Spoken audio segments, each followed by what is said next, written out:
உலகத்தில் நமக்கு வரக்கூடிய சோதனைகளை எல்லாம் பெரிய சோதனைகளாக எண்ணி கவலையடைந்து கொண்டிருக்கிறோமே. முஹம்மது ரசூலுடைய சோதனையை உணர்ந்து பார்த்தீர்களா?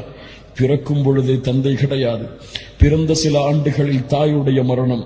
யாருடைய வளர்ப்பில் வந்தார்களோ அந்த அபூ தாலிபும் மரணம்.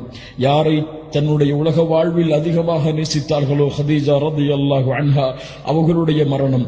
பிறக்கின்ற ஆண் குழந்தைகள் எல்லாம் மரணம். பெண் குழந்தைகள் சிலரும் மரணம். சுப்ஹானல்லாஹ்.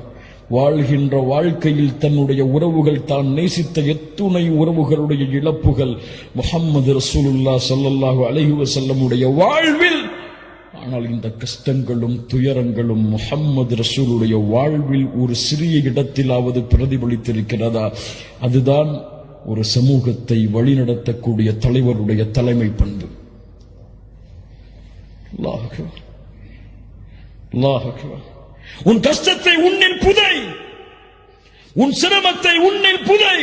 பிறருடைய முயற்சிக்காக, பிறருடைய வெற்றிக்காக இந்த உலகத்திலே எந்த கஷ்டம் வந்தாலும், எந்த பிரச்சனை வந்தாலும் நடந்து செல்.